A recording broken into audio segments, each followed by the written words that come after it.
중국군 남중국해 함대가 어제 소셜미디어에 공개한 영상입니다.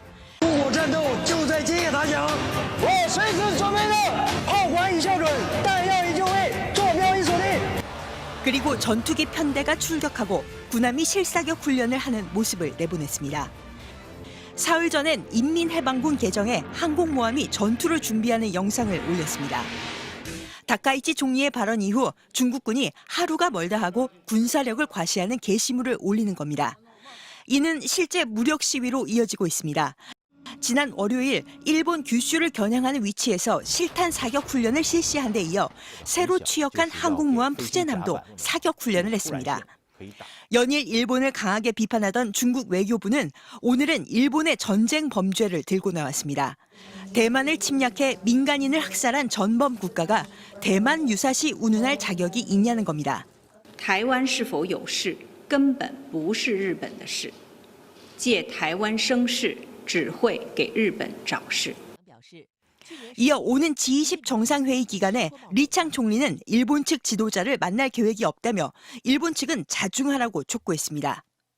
중국 관영 매체 황구시보는 사설에서 중국의 핵심 이익을 훼손하는 발언에는 상응하는 대가를 치르도록 할 풍부한 선택지가 있다면서 추가 보복 조치를 다시 거론했습니다. 단기 비자 면제 조치를 취소해 중국 내 일본 기업인들을 불편하게 하거나 히토류 수출을 제한해 자동차, 배터리 같은 일본의 핵심 산업을 타격할 수 있다는 전망도 나옵니다. 일본에선 2012년 센카쿠 영토 분쟁 당시 중국에서 일었던 거센 반일 시위와 불매 운동이 재현될 수 있다는 우려가 나오고 있습니다.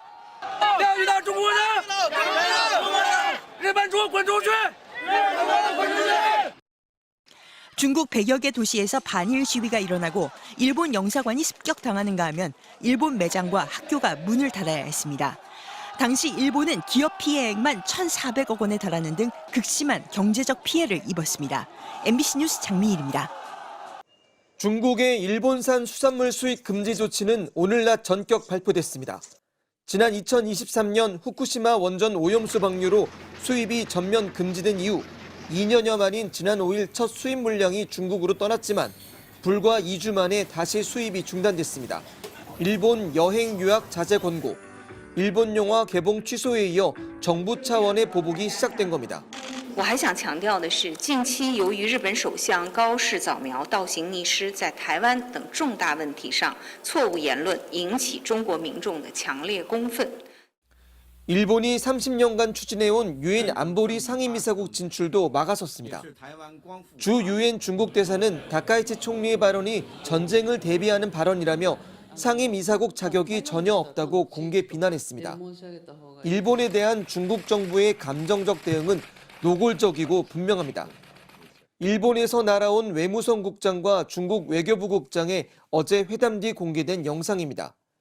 일본 제국주의에 맞선 중국 학생들의 오사 운동 당시의 복장을 입은 채 두 손을 주머니에 찔러 넣거나 뒷짐을 지며 무시하는 듯한 모습을 내보냈습니다.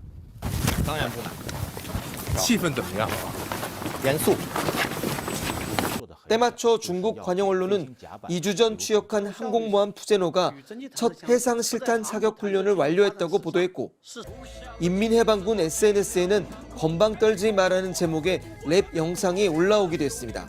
또 일본 보이그룹의 이번 달 말 중국 광저우 팬미팅 행사가 갑자기 취소되는 등 민관을 가리지 않고 전방위 공격을 퍼붓고 있습니다. 이 같은 중국의 대응은 과거 일제의 침략에 대한 경험에 뿌리를 두고 있습니다. 중국 외교부 대변인은 역사를 돌아보면 이른바 존망의 위기와 자위의 이름으로 침략하는 것이 일본 군국주의의 상투적 수법이라고 비판했습니다. 그러면서 일본이 잘못된 발언을 철회하지 않으면 추가 조치를 취할 것이라고 밝혀 일본이 사실상 굴복할 때까지 중국의 보복 수위는 갈수록 높아질 것이라고 선언했습니다. 베이징에서 MBC 뉴스 이필입니다. 마땅한 돌파구가 보이지 않는 가운데 오늘로 다카이치 내각은 출범 한 달을 맞이했습니다. 워라벨이란 말을 버리고 일하고 또 일하겠다는 포부를 밝혔던 다카이치 총리. 今睡眠時間はだいたい2時間から長い日で4時間です。はい。だからお肌にも悪いと。 그에 대한 기대감은 역대급 지지율로 표출됐고 강력한 지지를 등에 업은 총리가 자신의 색을 가감없이 드러내기까진 그다지 긴 시간이 필요하지 않았습니다.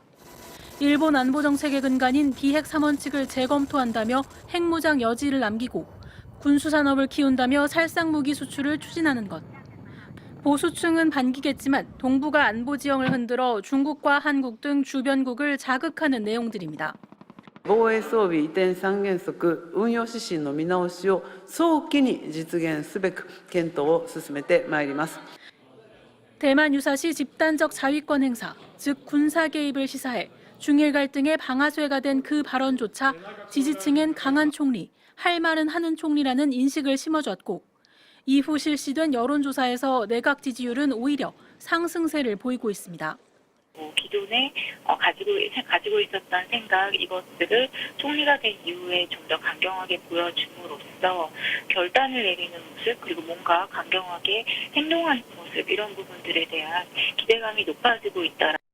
하지만 이런 강력한 지지가 오히려 안보 분야에서 운신의 폭을 좁히고 있다는 목소리도 나옵니다.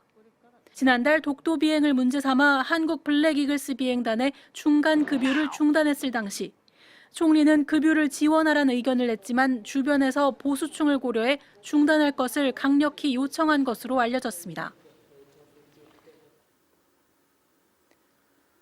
보복 수위를 높여가며 발언 철회를 요구하는 중국과 지지자들의 기대 사이에서 묘수를 찾아야 하는 다카이치 총리, 취임 한 달 만에 받아든 난제를 어떻게 해결하느냐가 앞으로 내각의 향방을 결정지을 가능성도 적지 않아 보입니다. 도쿄에서 MBC 뉴스 신지영입니다.